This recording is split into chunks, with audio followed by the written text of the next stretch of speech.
ઘણી વખત એવું થાય કે આપણે સ્ટેજ ઉપર બધી પ્રિપરેશન તૈયાર કરીને ગયા હોય, પણ એ જ વખતે જ્યારે બોલવાનું હોય ત્યારે ઘણી બધી વસ્તુઓ ભૂલાઈ જાય છે. આપણા સાહિત્યમાં ધીરજ શીખવી, આપણા સાહિત્યમાં સંસ્કારો શીખવા, આપણા સાહિત્યમાં સમજણ શીખવી. એક તમારા કેરેક્ટર તરીકે સમજો કે એક લોક સાહિત્યકાર તરીકે પણ તમે ભજવો છો, એક શિક્ષક તરીકે પણ ભજવો છો, એક પ્રોફેશનલ એન્કર તરીકે પણ ભજવો છો અને એક મોટિવેશનલ સ્પીકર તરીકે પણ ભજવો છો. નાનપણથી લઈ અને અત્યાર સુધીમાં જેને મેં સાંભળ્યા છે, આદરણીય ભૂપતનભાઈ ગઢવી હોય, આદરણીય માયાભાઈ આહિર હોય, આદરણીય સાયરામભાઈ દવે, પણ એમાંથી મેં સાહિત્યના મારા કોઈને ગુરુ બનાવ્યા હોય. યંગસ્ટર છે એ બધા ધીરે ધીરે બધા હિપહોપ સાઈડ, બધા અલગ અલગ કલ્ચરની સાઈડ બધા જતા જાય અને એ જે ખરેખર સાહિત્ય છે એને જાણતા નથી કે એક્ઝેક્ટ આપણું સાહિત્ય શું કહેવા માંગે છે. वर्षों तक वन में घूम घूम बाधा विघ्नों को चूम चूम सहधूप धाम पानी पत्थर पांडव आए कुछ और निखर सौभाग्य न सब दिन सोता है देखे आगे क्या होता. આજે આપણી સાથે એવા એક નવયુવાન છે જે પોતે લોક સાહિત્યની અંદર રસ ધરાવે છે, પોતે મોટિવેશનલ સ્પીકર પણ છે અને પ્રોફેશનલ એન્કર પણ ખરા અને સાથે શિક્ષક તો ખરા જ. તો એવા ગોપાલભાઈ દવે સાથે આજે આપણે સંવાદ કરીશું. હું ઋત્વિક કડકિયા આપનું માયપોડ સ્ટુડિયોમાં હાર્દિક સ્વાગત કરું છું. ગોપાલભાઈ દવે, માયપોડ સ્ટુડિયોમાં આપનું હાર્દિક સ્વાગત છે. આભાર. આજના પોડકાસ્ટની અંદર આપણે જો કે હળવી ફૂલવી બધી વાતો કરશું કે એની અંદર બસ આપણે નેચરલ જે આપણી વાતો હતી એ જ બધી આપણે શરૂ કરવા માંગીએ છીએ. આપણા ઘણા બધા એવી રીતે એમના હાલની અંદર રીલ્સ અને બધા પ્રોગ્રામો અમે જોઈએ છીએ અને એની અંદરથી ઘણું બધું અમને પણ જાણવા મળે છે, શીખવા મળે છે. પણ આજે તમારી અર્લી લાઈફ વિશે પણ થોડું જાણીએ, કારણ કે તમારું જે અત્યારે પ્રોફેશનલ વ્યક્તિત્વ છે એ લોકો જાણે છે, પણ તમારા અર્લી લાઈફથી શરૂઆત કરીએ તો કઈ રીતે ગોપાલ દવેના બાળપણથી થોડીક યાદો છે એ આપણી તાજા કરીએ. એટલે મને છે ને પહેલેથી અમારા ઘરનું જ વાતાવરણ, પહેલેથી એક તો આ માહોલની અંદર હું રહ્યો છું કે જ્યાં વાંચન હોય, જ્યાં કવિતાઓ બોલાતી હોય, જ્યાં શ્લોક બોલાતા હોય, જ્યાં દુહા બોલાતા હોય, જ્યાં છંદ બોલાતા હોય, જ્યાં વાર્તાઓ થતી હોય, જ્યાં અલગ અલગ નવી નવી રચનાઓ, નાટકો જોયા છે. એટલે જોવા જઈએ તો નાનપણથી જ પહેલેથી મને થોડોક કલાકારીનો શોખ અને ધીમે ધીમે આગળ વધીએ એટલે સ્કૂલ લાઈફની અંદર આવીએ ને સ્કૂલની અંદર પછી શનિવારની જે બાલ સભા થતી હોય એટલે બાલ સભાની અંદર પાર્ટિસિપેટ કરેલું હોય, એન્યુઅલ ફંક્શન હોય તો એન્યુઅલ ફંક્શનમાં પાર્ટિસિપેટ કરેલું હોય. એટલે એમાં અલગ અલગ પાર્ટિસિપેટ કરી અને થોડોક સ્ટેજ ફિયર મને સ્કૂલથી જ દૂર થઈ ગયો હતો અને ત્યાંથી લઈ અને બસ ગુરુ કૃપા કહી શકાય કે ભગવાનની દયાથી આજે બાલ સભાથી લઈ અને આપણે ધીમે ધીમે કાર્યક્રમો કરીએ છીએ. નાના નાના કાર્યક્રમથી શરૂઆત કરી છે, પણ આજે લગભગ કોઈ સ્ટેજ ઉપર ડર લાગતો હોય એવું હવે નથી થતું, શરૂઆતમાં થતું, હવે નથી. એ બાળપણની થોડી પ્રેક્ટિસોને કારણે. હા, બાળપણની પ્રેક્ટિસ બહુ સારી થઈ. સ્કૂલની અંદર ઘણી વખત એવું થતું હોય, માનો કે કોઈ વ્યક્તિને સારો ડાન્સ આવડતો હોય અથવા સારું બોલતા આવડતું હોય તો એ વ્યક્તિને વારે વારે કોઈ ફંક્શન હોય ને ત્યારે તરત તો કોઈ એ વ્યક્તિનું નામ આવે, તો એવો કોઈ કિસ્સો ખરી કે સ્કૂલનો એક્ઝેક્ટલી આમ તરત યાદ આવી જતો હોય? એવો મારે એક કિસ્સો છે કે હું 11મા ધોરણમાં ભણતો ને 12મા ધોરણમાં એક સ્ટુડન્ટ ભણતો. હવે એને પણ બોલવાનો શોખ, XYZ, એનું નામ નથી લેવું, એને બોલવાનો શોખ અને મને બોલવાનો શોખ. એટલે અમે બે પછી ધીમે ધીમે પણ પછી થતું હતું એવું કે હાઇલાઇટ એને જ કરતા હતા. એટલે મને આમ ખટકે, કારણ કે માણસને જ્યાં સુધી આમ કહેવાય ને ચીટીઓ ન ભરો ને ત્યાં સુધી આમ ન થાય કે ભાઈ મારે આ કરી નાખવું છે. બરાબર. આ બહુ મોટી મેટર છે. તમને ખટકવું જોઈએ અંદરથી, તો તમે ક્યાંક પહોંચી શકો. નથી ખટકતું તો ભૂલી જાઓ કે તમે ક્યાંય નથી પહોંચી શકવાના. એટલે મને ખટકતું હતું અંદરથી કે ભાઈ આજ બોલી શકે. મને છે ને એક તો ઈ મુદ્દાથી પ્રોબ્લેમ, કોઈક એમ કહીને કે ભાઈ આની જેવું આ કોઈ કરી ન શકે. એટલે એ જગ્યાએ મને તકલીફ થાય કે ભાઈ શું કામ ન કરી શકીએ? આપણે કરી શકીએ, મહેનત કરીએ, પુરુષાર્થ કરીએ તો કરી શકીએ. એટલે એ સમયે પછી અમારે ડૉક્ટર બાબા સાહેબ આંબેડકરની જન્મ જયંતિ હતી અને એમાં અમારે કોમ્પિટિશનમાં મારે પાર્ટિસિપેટ થવાનું હતું. એટલે એમાં અમે બંને પાર્ટિસિપેટ હતા. એ વ્યક્તિને થોડુંક હતું કે ભાઈ હું જ આ વખતે તો મારો નંબર આવવાનો છે. પણ ત્યારે મેં સ્ટેજ ઉપરથી પહેલી વાર 1 કલાક હું બોલ્યો હતો અને 1 કલાકની અંદરથી મને જોવા જઈએ ને તો એમાં પહેલો નંબર મારો અને બીજો નંબર જે દર વખતે જેનો પહેલો આવતો હતો હા. એનો બીજો નંબર હતો. એટલે અભિમાન નથી, આનંદની વાત છે હા. કે આપણે કરીએ છીએ તો મળે છે. આપણે પહેલેથી એવું ધારી લીધું હોત કે ભાઈ હવે એનો જ નંબર આવે છે, આપણે કઈ કોમ્પિટિશનમાં રહેવાય નહીં, તો કઈ થાત નહીં. એટલે કોમ્પિટિશન ને થોડી હેલ્ધી કોમ્પિટિશન હેલ્ધી કોમ્પિટિશન અને જરૂરી છે. કોઈ આપણે ઈગોનું નામ ન આપી શકીએ. નહીં નહીં ઈગો તો હોવો જ ન જોઈએ. બરાબર. કારણ કે ઈગો આવે એટલે તમે પડી જાઓ. મુકેશ જોશીની એક લાઈન છે, મને યાદ આવે કે સ્વયં પતનની કેડી ઉપર અહમ લઈને ઉભેલો છે. સ્વયં પતનની કેડી ઉપર અહમ લઈને ઉભેલો છે. આ માણસ કાદવ કીચડ કરતાય બહુ મેલો છે. વાહ વાહ વાહ, શું વાત કરી. એટલે આ બધી વસ્તુમાંથી જ આપણને કંઈક ના કંઈક સાહિત્યો છે એ બધી હા, વસ્તુ આપણને ઘણું બધું શીખવાડે છે. પણ અત્યારે એક વસ્તુ આપણે એ જાણવા માંગીએ છીએ કે આ સાહિત્યની લાઈનની અંદર લોક સાહિત્યકાર તરીકે તમે આ ફિલ્ડની અંદર તો આવ્યા, પણ એ આવવા માટે કે જે આપણે એન્ટ્રન્સ ગેટ એક્ઝામ કે એવી કોઈ પણ વસ્તુ કહીએ તો એ પ્રેરણા સ્ત્રોત કોણ હતું, અથવા તો તમને કોણે એ વસ્તુની અંદર વધારે મદદ કરી? મારો સ્ટેજ ઉપરનો ડર શરૂઆતથી જોવા જઈએ તો ઓછો થઈ જ ગયો હતો, પણ સ્ટેજ ઉપર ચડવાનો ડર ઓછો થઈ ગયો હતો. પણ જોવા જઈએ ને તો અલગ અલગ સ્ટેજ મળવા એ તો લગભગ બહુ અઘરી વાત. કારણ કે એ અમુક સબ્જેક્ટિવ સ્ટેજ હોય કે ભાઈ ડોક્ટરનું ફંક્શન છે તો આ જગ્યા આ કરો, આનું ફંક્શન છે તો આ જગ્યા આ કરો. એટલે એ ડર મને જો દૂર કર્યો હોય તો આદરણીય શ્રી મનીષભાઈ વઘાસિયા. ઓહો. અને તમે જે મને સવાલ પૂછ્યો છે સાહિત્યનો, સાહિત્યમાં તરફ વળવા પાછળ મારા પ્રેરણા સ્ત્રોત કોણ છે, તો મને નાનપણથી લઈ અને અત્યાર સુધીમાં જેને મેં સાંભળ્યા છે, લગભગ બધાને મેં સાંભળ્યા છે. આદરણીય ભીખુદાનભાઈ ગઢવી હોય, આદરણીય માયાભાઈ આહિર હોય, આદરણીય સાયરામભાઈ દવે, પણ એમાંથી મેં સાહિત્યના મારા કોઈને ગુરુ બનાવ્યા હોય તો એ મારા વંદનીય સાયરામભાઈ દવે. અને એમની પ્રેરણાથી હું સાહિત્ય બાજુ આવ્યો. આ જ વસ્તુની અંદર તમે એક તમારા કેરેક્ટર તરીકે સમજો કે એક લોક સાહિત્યકાર તરીકે પણ તમે ભજવો છો, એક શિક્ષક તરીકે પણ ભજવો છો, એક પ્રોફેશનલ એન્કર તરીકે પણ ભજવો છો, અને એક મોટિવેશનલ સ્પીકર તરીકે પણ ભજવો છો. એ જ વસ્તુની અંદર હાલની અંદર તમારા થોડાક મહિનાઓ પહેલાના ન્યૂઝ મળેલા કે તમે પણ એક લગ્ન જીવનના અડધા પડાવની અંદર પહોંચી ગયા છો. તો એ પણ એક કેરેક્ટર હવે તમારી માટે પ્લસ થયું છે. તો એની વિશે થોડુંક તમે જણાવો કે એ અનુભવ કેવો લાગે છે? અનુભવ બહુ જ સરસ લાગે છે. કારણ કે પ્રેમ કરો તો સમજાઈ શકે આખું વિશ્વ એક ચહેરામાં સમાય છે.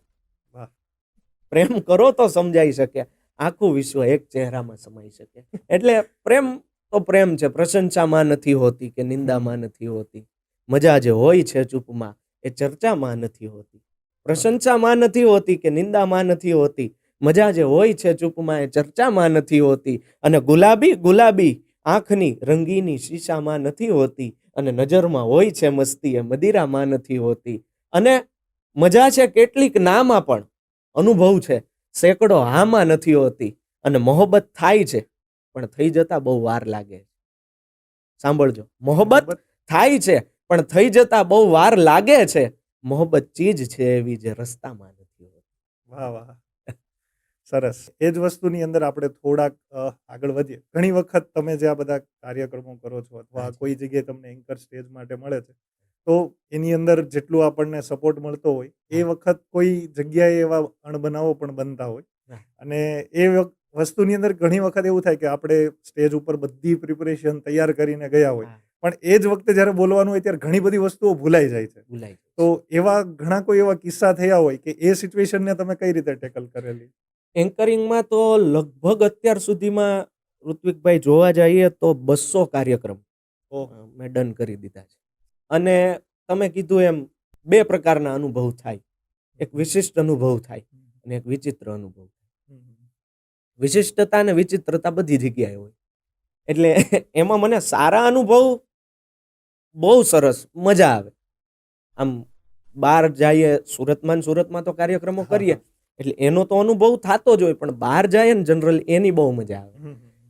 બહાર ગામ જાય એટલે એ લોકો આપણને સાચવે, આપણને પૂછે કે ભાઈ બરાબર છે, પરફેક્ટ છે, મજામાં છું. એક ફીલ થાય કે ભાઈ આપણને ના. સેલિબ્રિટીની જેમ હાચવે છે. ના ના તમે આવ્યા કે નહીં હરખ કાંઈ થાય અટવાના થોડોક નથી. એમ. સાચું છે. અહીં હરખમાં ને હરખમાં ભૂખે મરી જાય. એટલે ઘણી વાર એવું થાય. અને ઘણી વાર એવું થાય કે તમે કીધું ને એમ કે આમ ભૂલાઈ જાય અથવા તો રૂપરેખા કંઈક બીજી બનાવી હોય ને કાર્યક્રમ કંઈક બીજી રીતે ચાલતો હોય. ઘણી જગ્યાએ મારે એવું થાય કે ભાઈ દીપ પ્રાગટ્ય માટે મહેમાનોને આમંત્રિત કર્યા હોય. હવે મહેમાનો તો લેટ આવે એટલે દીપ પ્રાગટ્ય ચાલુ ન થાય. અને દીપ પ્રાગટ્ય ચાલુ ન થાય પણ પબ્લિક આવી ગયું હોય ત્યાં સુધી એટલે ખેંચા હા કરવાના. એટલે પાર્ટી શું કહે કે ભાઈ તમે તમારી રીતે હકાવો, તમે હાયકા રાખો, આમાં અત્યારે આ બધા કંટાળે છે તમે હકાવો એવું કે મને. એટલે પણ મેં એવું કીધું મેં ભાઈ વાત તમારી મુદ્દાની, પછી અમે કેટલું હકાવીએ. હા, તૈયારી કરેલી હોય એની કરતા બી હા તૈયારી એટલે હવે અમે હકાવીએ. હવે મહેમાન કલાક લેટ આવ્યા તો જેટલું હવે તૈયાર કર્યું હોય એ તો બધું ન્યા પૂરું થઈ જાય. બરાબર. મેઇન મુદ્દા હોય કે ઈ મહેમાન આવ્યા અને પબ્લિક આવે પછી પ્રેઝન્ટ કરવાના હોય. પણ હજી જે અમુક નવા હોય બધી જ પાર્ટીઓ આપણા માટે તો ભગવાન છે એમ કહી શકાય. કારણ કે એ લોકો તો આપણને એની રીતે એને નથી ખબર કે ભાઈ આની અંદર કેવી રીતનું હોય, એન્કરિંગ ની અંદર કેવી રીતનું હોય. તો ઘણી વાર કે ભાઈ હકાવો એટલે પછી હું તે મારી રીતે થોડુંક જે હોય એ વાતું કરું ને બધાને બેસાડું ને એવું બધું મને અનુભવ થાય. પણ ઇન શોર્ટ બહુ મજા આવે જ્યારે બધી જ જગ્યાએ નવા સબ્જેક્ટિવ કાર્યક્રમ હોય ને એમાં બહુ મજા આવે. કે ક્યાંક નવું રજૂ કરવાનું હોય, ક્યાંક નવું પ્રેઝન્ટ કરવાનું હોય ને ત્યાં મને બહુ મજા આવે. એટલે ઘણી વખત આવા કાર્યક્રમમાં થતું હોય એવો થાય. કે આપણી સામે ઓડિયન્સ બેઠું હોય, આપણે ગમે એટલું એવી રીતે એમના બોલતા હોય, બધા લોકો તાળી પાડે છે, પણ ઘણી વખત જીવમાં કેવું હોય કે કોઈક તો એવું વ્યક્તિ બેઠું હોય કે જે મૂરઝાઈને બેઠો હોય. આપણને એમ થાય કે એને હજી કંઈક સારું બોલીએ તો હમણાં તાળી પાડે, હમણાં કંઈક સારી વાત કરે, પણ હજારો લોકો બેઠા હોય ને કોઈક બે વ્યક્તિ બેઠા હોય ને તો આપણું ધ્યાન એ સાઈડ કેન્દ્રિત થાય. નહીં અને એ નો જ પાડે. ઈ નક્કી કરીને આવ્યો હોય આને આ તૂટી જાય તો એ તાલી નથી પાડવાની થતી. ત્યાં ઊભું નથી થવાનું. નથી જ કરવું એટલે નથી કરવું. ઘણા આમ ઓલા સાયરામ સર બહુ સરસ નથી વાત કરતા કે આમ સોફા માથે લગેજ પડ્યા હોય ને એમ પડ્યા હોય. આપણને ટેન્શન આવે આને વાંધો શું છે, આને આમાં કઈ ખર્ચો નથી દેવાનો તો ભાઈ ભલે ને આનંદ કરતો આવીને મોજ કરો ને એમ. એટલે કલાકારને તો શું હોય કે ભાઈ તમે ક્યાંક અમને પ્રોત્સાહન, તમારી તાલી એક તમારા માટે માત્ર બે હાથનો અવાજ હોઈ શકે પણ અમારી કલાકારો માટે તો આશીર્વાદ છે. બરાબર છે. 100% સાચી વાત છે. કલાકારે ફના થઈને કૃતિને માતબર રાખી છે, ભૂસીને ચિત્ર પોતાનું એને બીજાની રેખા અમર રાખી છે. કલાકારે ફના થઈને કૃતિને માતબર રાખી છે, ભૂસીને ચિત્ર પોતાનું એને બીજાની રેખા અમર રાખી છે. ન રાખી દાન ઉપર દ્રષ્ટિ એને સદાય દાતા ઉપર રાખી છે. જેવી જિંદગી આપી છે ખુદા અમે શંકા વગર રાખી. શું વાત છે. ના તમારું આ બધી જ વસ્તુઓ જે સાંભળ્યું એમાંથી ઘણો આનંદ થયો, એમાંથી ઘણું બધું શીખવા જેવું બી છે કે એ જ અમારે પણ જે અમારું પ્રોફેશન છે એ પ્રમાણે ઘણી બધી વસ્તુઓ હોય કે આપણે જેટલી પ્રિપરેશન કરીને ગયા હોય એમાંથી આપણે ઘણી બધી વસ્તુઓ ભૂલી પણ જતા હોઈએ. પછી ઓટો મોડમાં ચાલે. તમે એક શરૂઆતની અંદર કાર્યક્રમો પ્રિપેરેશન કરીને કરવા પડે અને પછી એક આખું ઓટો મોડમાં જાય. તમારે ચિંતા જ ન, પછી તમને પબ્લિક જોઈએ, પછી તમારે સ્ક્રિપ્ટ નો જોઈએ, પછી તમે જો પેલા 50 કાર્યક્રમ કરો ને એટલે તમારે એમ કેવું પડે ભાઈ હું લખીને જાઉં છું. પછી 50મો કાર્યક્રમ આવે ને પછી તમારી પાસે કોઈ સ્ક્રિપ્ટ માંગે ને કે ભાઈ તમે શું બોલવાના છો અમને બતાવો, તો તમને નો મજા આવે. તમે એને એમ કહો ભાઈ નહીં, ઈ તો માહોલ હશે એમ બોલશું, અમે તમને લખીને દઈ દઈ પણ ઈ જ બોલાય ઈ વાત ખોટી. તમે ત્યાં બેસો, તમે સાંભળો, તમને મજા ના આવે તો તમે કહેજો. હા એમ. એટલે ઈ થાય. પછી ઓટો મોડમાં જાય આખો કાર્યક્રમ. લોકોના માહોલ ઉપરથી આપણને મગજમાં ક્લિક થવા મળે. બીજું એક વસ્તુ કેવી હતી કે આજના સમયની અંદર કે બધા જે અત્યારે આપણે ઝેનઝીની વાત કરીએ કે બધા જે અત્યારે આજનું યુગ બધું જે બધા યંગસ્ટર છે એ બધા ધીરે ધીરે બધા હિપહોપ સાઈડ, બધા અલગ અલગ કલ્ચરની સાઈડ બધા જતા જાય છે. અને એ જે ખરેખર સાહિત્ય છે એને જાણતા નથી કે એક્ઝેક્ટ આપણું સાહિત્ય શું કહેવા માંગે છે. બધા લોકો આજની અંદર બધા રેપ સોંગની અંદર ગણતા હોય કે એટલું બોલે છે, તો એ વસ્તુ આપણા શાસ્ત્રોની અંદર, આપણા સાહિત્યની અંદર વર્ષોથી બધા કવિઓ લખે છે કે જે ઓલરેડી આપણે એક માનીએ તો એક રેપ સોંગની જેમ જ છે કે જે કન્ટિન્યુઅસલી બ્રેથલેસ આપણે બોલતા હોઈએ છીએ. તો એ બધી વસ્તુની અંદર તમે તમારું શું મંતવ્ય જાણો છો કે ટૂંકમાં આ જનરેશનને શું કહેવા માંગો છો? ભાઈ બહુ સરસ વાત કરી કે મારી જેટલી ઉંમરના બધી આખી પેઢી આજે લગભગ વિદેશી ગીતો અને આ તમે જેમ કીધું કે રેપ સોંગ ને હિપહોપ સોંગ ને આમ ઝાટકા જ મારતા હોય એવા જ ગીતો સાંભળવામાં રસ છે.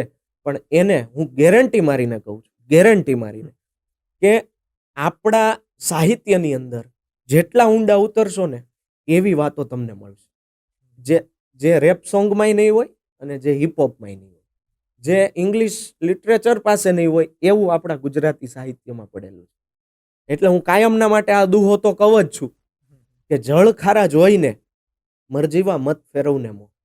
થોડું સાહિત્ય વાંચવા બેસે ને એટલે આપણને બધા, આપણી પેઢીને અત્યારે એકચ્યુઅલી આ બધું હવે જૂનવાણી થઈ ગયું છે ને, આવું ન હોય ને, આમ ન હોય ને, તેમ ન હોય ને, જે શોર્ટ ટેમ્પર થઈ ગયા છે ને એનું કારણ જ આ છે કે એ લોકો આપણા સાહિત્યને નથી વાંચતા. આપણા સાહિત્યમાં ધીરજ શીખવી છે, આપણા સાહિત્યમાં સંસ્કારો શીખવા છે, આપણા સાહિત્યમાં સમજણ શીખવી છે, આપણા સાહિત્યમાં સહાનુભૂતિ શીખવી છે, આપણા સાહિત્યની અંદર સમર્પણ શીખવેલું છે, આપણા સાહિત્યની અંદર સાથ અને સહકાર આપવાનું શીખવેલું છે.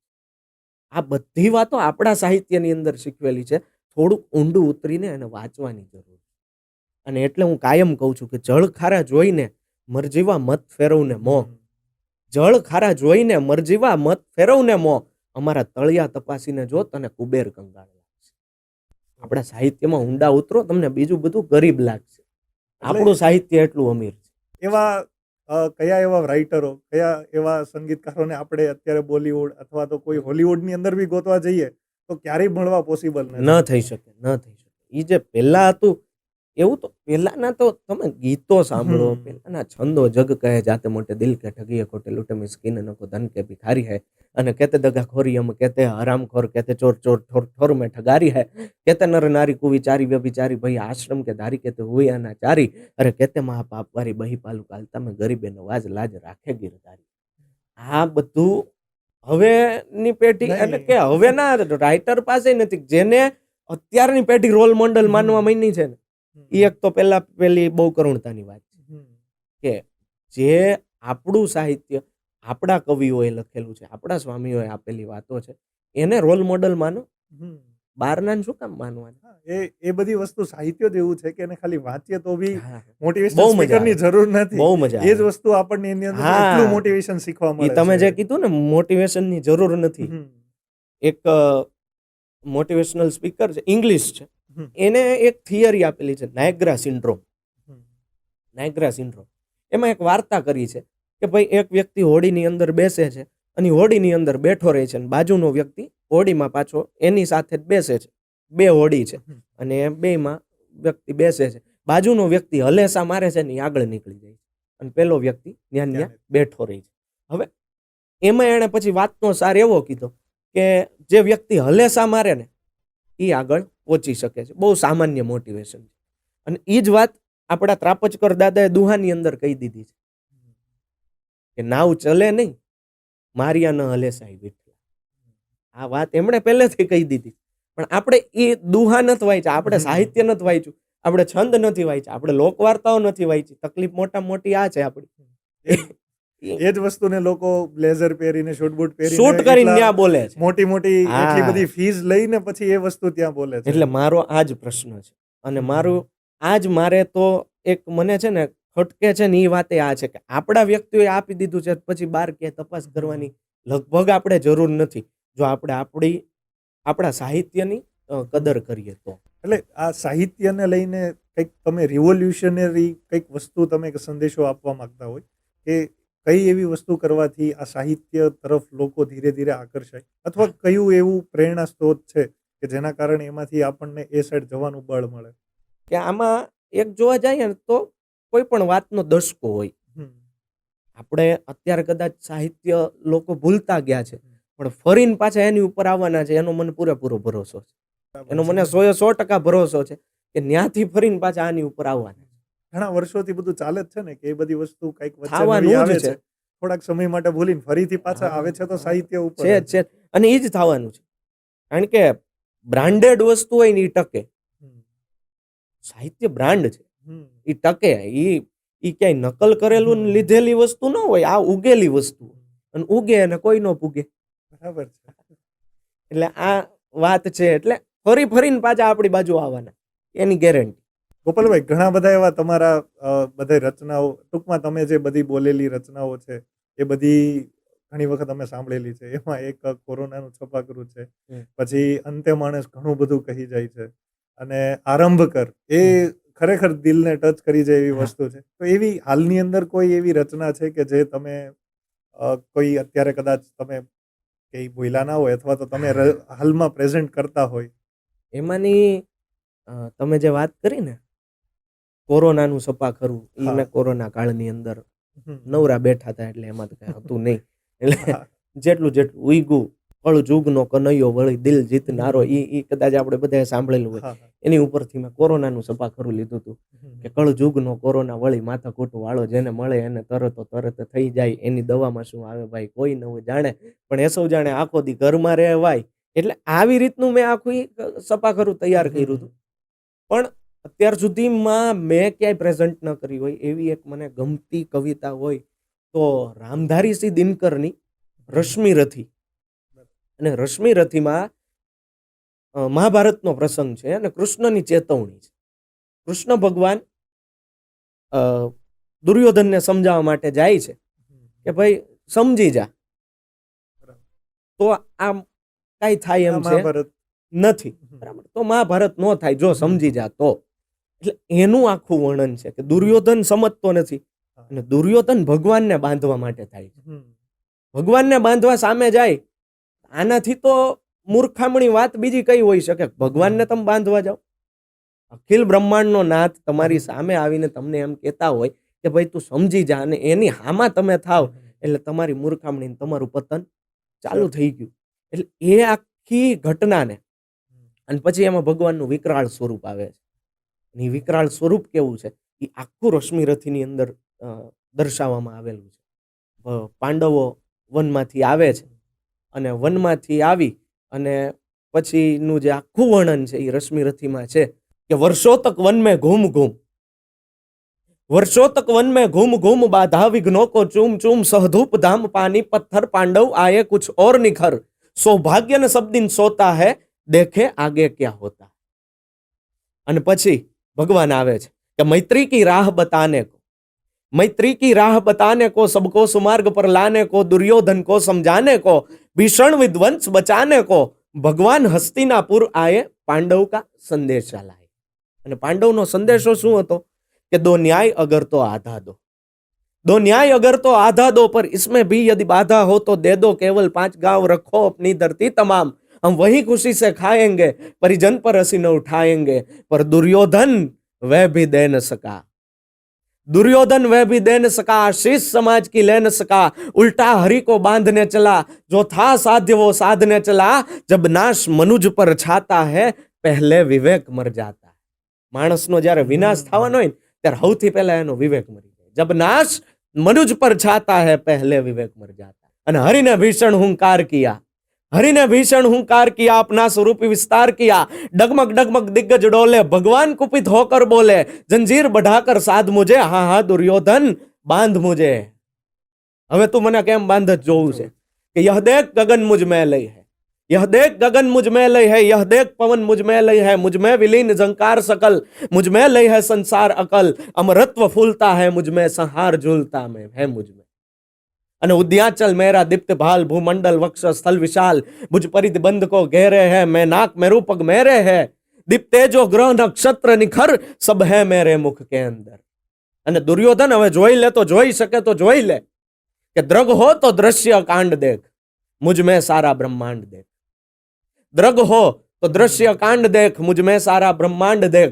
शतकोटि सूर्य शतकोटि चंद्र, शतकोटि सरित सर सिंधु मंद्र, शतकोटि विष्णु ब्रह्मा महेश, शतकोटि जिष्णु जलपति दिनेश, शतकोटि रुद्र शतकोटि काल, शतकोटि दंड धर लोकपाल, અને જંજીર बढ़ाकर साध मुझे, हाँ हाँ दुर्योधन बांध मुझे. આ લગભગ મેં ક્યાંય રજૂ નથી કરી. પહેલી વાર છે અત્યારે? આ પહેલી વાર આપણા પોડકાસ્ટ ની અંદર આ પહેલી વાર રજૂ થઈ છે. ખરેખર એક માનો કે આ એનો ઓરા કેવો છે કે તમે અત્યારે જે વસ્તુ જેમ જેમ બોલતા જતા તો એ આખો મહાભારતનો વિઝ્યુઅલ સીન મારી સામે અત્યારે મને દેખાય છે કે એક કદાચ એ વસ્તુ આપણે વ્યક્તિ ત્યારે હતા બી નહીં તો એ વખતે કેવો માહોલ હશે, કઈ રીતનું ટૂંકમાં સર્જન ત્યાં બધું થતું હશે. અને એ ખાલી એક આ પંક્તિની અંદર લાવી અને આપણને ખરેખર યાદ રહી ગયું. તો આ બધી વસ્તુની અંદર આપણે સાહિત્ય વિશે ખરેખર જાણવા જેવું છે અને જેટલા ઊંડા ઉતરીએ એટલું આની અંદર જેટલા બહુ ઊંડા છે. ઉતરીએ ને એટલું ઊંડાણપૂર્વક છે આમાં. આનું ધોધ સરિતા બહુ વહેતી જ સરિતા છે, બહુ ઊંડાણપૂર્વક. હવે આ બધી વસ્તુની અંદર તમે આગળ વધો છો અને દિવસે ને દિવસે હજી પણ આની અંદર ઘણું સારું એવું નામ કરશો. પણ આ બધી વસ્તુની અંદર તમે અત્યાર સુધી જ્યાં પહોંચ્યા એ જર્નીની અંદર તમને તમારી સાથેના બધા જે સહપાઠી હોય અથવા તમારા સહભાગી હોય તો એ કોણ કોણ એવા વ્યક્તિઓ છે કે જેનો ખરેખર તમને આટલો બધો સપોર્ટ રહ્યો છે જેના કારણે તમે અહીંયા સુધી પહોંચી શક્યા છો? હા, એમાં મેં શરૂઆતમાં તો મેં વાત કરી જ દીધી, પણ મને વાંચવાનો શોખ અને મને વાંચવા માટે પ્રેરણા આપી હોય ને સતત મને એમ કહેતા હોય કે તું વાંચ સતત કહેતા હોય એવા મારા મોટા બાપુજી, જેને અમે જીભાઈ કહીએ, હા. એવા સુરેશભાઈ દવે, કે જેણે મને વાંચવાની પ્રેરણા સ્ત્રોત આપ્યો. મા બાપ, મારા પપ્પાએ અને મારા મમ્મીએ મને છૂટ આપી અને મને સ્વતંત્રતા આપીને એનું કારણે હું અહીંયા છું, એટલું હું કહીશ. કારણ કે મનીષ સર બહુ સરસ વાત કરે, મનીષભાઈ વગાસિયા, તમે કદાચ સાંભળેલી હોય તો, કે મા બાપ છે ને બાળકોને એમ કહેતા હોય કે ઉડ ઉડ ઉડ પણ પાંખ પકડી રાખ્યું હોય. પાંખ પકડી રાખે ને પછી કે ઉડ, એમ ન ઉડી શકે. એમ મારા મમ્મી ને મારા પપ્પાએ મને ખાસ સ્વતંત્રતા આપી અને એમ જ કીધું ચિંતા ન કરતો, ભરોસો રાખજે અને ભરોસો રાખીને તું આગળ વધીશ એટલે થઈ જશે. ભરોસો શબ્દ એ મેં પકડી લીધો અને ભરોસો રાખી અને આજે બધી જગ્યા પર હું જાઉં છું. એમણે જે ભરોસો તમારી ઉપર રાખ્યો છે અને હાલ સુધી એ તમે ભરોસો ક્યારેય તૂટવા નથી દીધો, જેના કારણે એનું પરિણામ આ બધું મળ્યું છે. હા, એક તમે ઘણી વખત એવી રીતે મનીષભાઈનો જે કાર્યક્રમ હોય છે, મનીષભાઈ વગાસિયા, એમની સાથે તમે એમના એન્કર તરીકે સાથે એમાં હોય છે. એમની સાથે આઈ થિંક તમે ઘણા બધા પ્રોગ્રામ કરેલા છે. તો એ બધા પ્રોગ્રામની અંદર તમે મનીષભાઈના વ્યક્તિત્વ વિશે કાં તો એમની વિશે તમે શું કહેવા માંગો છો? દુહામાં જવા બાપુ, એક રંગા ને ઉજળા, જેને ભીતર બીજી ને ભાત, વાહલી દવલી વાત એને દિલની કરજે કાગડા. કાક બાપુનો દુહો છે કે એક રંગા ને ઉજળા, જેનો રંગ એક છે અને ઉજળા છે ને ચોખ્ખા છે. એને કોઈ દિવસ કોઈનું ખરાબ કરવાનું વિચાર્યું નથી કે કોઈ દિવસ કોઈને પાડી દેવાનું નથી વિચાર્યું. બધાને પ્રેમ, પ્રેરણા અને પ્રોત્સાહન આપ્યા છે કે ભાઈ તું આગળ વધ, તું આ બહુ સરસ કરે છે, તું આમ કર, તું આ કરે, તું આમ કર. એને કોન્ફિડન્સ આપ્યો છે. એટલે એમ જોવા જઈએ ને તો આમ ખરેખર વિશાળ વ્યક્તિત્વ કહી શકાય. અને એક વ્યક્તિનો કાફલો આમ હું કહી શકું કે એમણે કેટલા બધાને, જેમણે પોતાના સપનાઓ છે એ સપનાઓ પૂરા કરવા માટે જેમણે મદદ કરી હોય એ મનીષભાઈ વગાસિયા છે. અને એમણે લગભગ સ્ટેજ ઉપરના કોન્ફિડન્સો, સ્ટેજો આપ્યા છે, નવા નવા વિષયો સાથેના સ્ટેજ આપ્યા છે, નવા ટાસ્ક આપ્યા હોય, ક્યારેક ખીજાણા હોય, ક્યારેક પ્રોત્સાહન આપ્યું હોય. પણ એ એઝ અ મેન્ટોર તરીકે તો જરૂરી છે, કારણ કે ક્યાંક ખોટું કરતા હોય તો ત્યાં એને ટકોર કરી દીધી હોય, એને મને કહી દીધું હોય કે ભાઈ જઈને અહીંયા ખોટું છે, અહીંયા તારો કોન્ફિડન્સ ડાઉન થયો છે, એ બરાબર નથી, આજ કેમ મૂડમાં નહોતો, આજ કેમ આમ છે. એટલે આવું મને કહી દે સાહેબ, તરત કહી દે. કાર્યક્રમમાં ભેગા હોઈએ, કોઈ કાર્યક્રમમાં એ આમ સામે ઓડિયન્સમાં આવ્યા હોય તો એ કહી દે આજે આ પરફેક્ટ, આજે જબરજસ્ત તૈયારી, આજે આમ કર્યું, આજે પરફેક્ટ કર્યું. એટલે એ બહુ આનંદ કર્યો સાહેબ સાથે, પણ મજા આવે. તો ગોપાલભાઈ, અત્યારે ઘણા બધા સફળતાની પાછળ બધા ભાગે છે.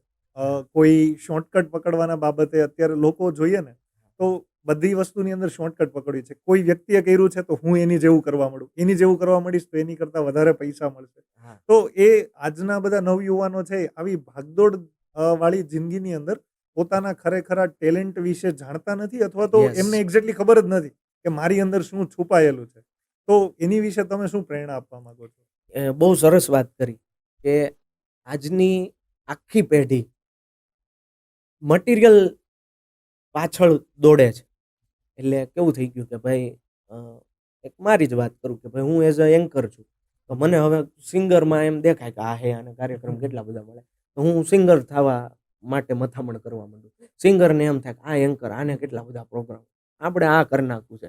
મને ઘડીક એમ થઈ જાય મોટિવેશનમાં લાઈન, મોટિવેશન બાજુ ભાગ્ય, ઘડીક એમ થઈ જાય સાહિત્યમાં, સાહિત્ય બાજુ ભાગ્ય, ઘડીક એમ થઈ જાય આ ફિલ્ડમાં સારું છે, ઈ ફિલ્ડમાં જાય. એટલે અત્યારે મટીરિયલની પાછળ દોડવા માંડ્યા છે. આમાં પૈસા હારા, બરાબર. એટલે આ કરો, આની વાહે ભાગો. ખોટી વાત છે. કારણ કે આદરણીય સાયરામભાઈ દવે બહુ સરસ વાત કરે કે મેં મર્સિડીસમાં રોનારા માણસો જોયા છે અને રેકડી ઉપર મોજથી ગીત ગાતાય માણસો જોયા. એટલે મટીરિયલમાં સુખ નથી.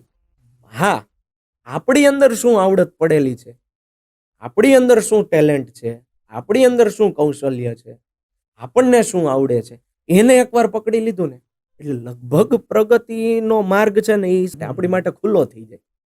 એટલે એક સરસ કવિતા છે કે એવું નથી ભગવાને બધાને બધું નથી આપ્યું. તમે સરસ મજાનું આવું ઇન્ટરવ્યુ લઈ શકો છો, બરાબર છે, તો તમે હવે એક એન્કરિંગ માટે ટ્રાય કરો, તમે પહેલી વારમાં વાર લાગે, પછી તમે સ્વાભાવિક વાત. તમારી જે ફિલ્ડ છે, તમારી ફિલ્ડ આખી અલગ છે. તમને કમ્પ્યુટરમાં જેટલી ખબર પડતી હોય એટલી મન નથી પડતી, બરાબર. મારા સાહિત્યમાં જેટલી ખબર પડે એટલી તમને ન પડે, બરાબર. પછી છે બીજા છે, ધારો કે ડાયમંડ છે, તો ડાયમંડ ની અંદર મને ને તમને બેન નો ખબર પડે એટલી એને પડતી. હવે આપણે એમ કહીએ ભાઈ એમાં સારું તો એમાં વૈયા જાય, તમારામાં સારું હું તમારામાં આવી જાઉં, તમે એમ કહો મારામાં સારું તમે મારામાં આવી જાવ, હું એમ કહું આદિત્ય ગઢવીનો કોન્સર્ટ તો જો કેવા સરસ થાય, ગાવાનું કાલથી ચાલુ કરવું ન ભેગું થાય. એટલે જે આવડત આપણી છે ને એને પકડી લેવાની. એટલે એક સરસ કવિતા છે કે ભગવાન બધાને બધું ના આપી દે.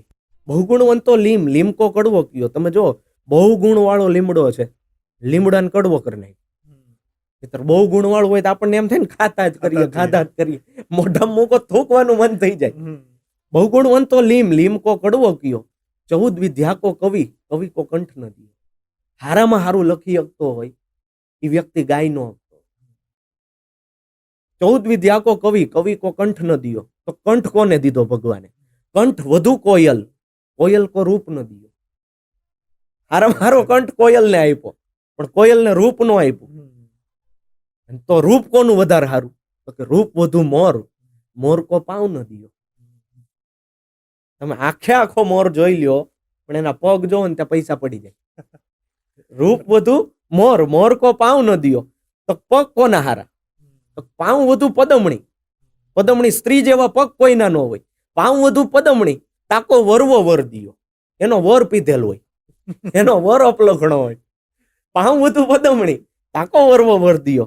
કવો તલરાજ ઓચરે વાલો મારો ઠેર ઠેર કાં ભૂલ કયો. બધી જગ્યાએ ભૂલ કેમ કરી? ભૂલ નથી. આપણી અંદર જે છે, આપણી અંદર જે આવડત છે એને પકડી લ્યો. કોમ્પિટિશન કરો પણ હેલ્ધી. તમે જે કીધું એમ કે તંદુરસ્ત કોમ્પિટિશન કરો. બળતરા થાય એવી કોમ્પિટિશન નહીં કરવાની, ઈર્ષા થાય એવી કોમ્પિટિશન નહીં કરવાની, અહમ વધી જાય એવી કોમ્પિટિશન નહીં કરવાની, કોઈકને પાડી દેવાનું મન થાય એવી કોમ્પિટિશન નહીં કરવાની. હા, હું પણ એની સાથે સાથે ઊભો રહી શકું એવી તંદુરસ્ત કોમ્પિટિશન આપણને જરૂરથી આગળ લઈ જાય છે. સરસ. તમારો ખૂબ ખૂબ આભાર. માયપોડ સ્ટુડિયોની અંદર તમે પધાર્યા અને તમારું જે સાહિત્ય વિશેનું જે નોલેજ છે એ બધાની સાથે શેર કર્યું. એની અંદર આજના ઘણા બધા નવયુવાન છે એ બધા પ્રેરિત થશે એવી જ ભગવાનની પ્રાર્થના સાથે રહીશું. ખૂબ ખૂબ આભાર. Thank you so much.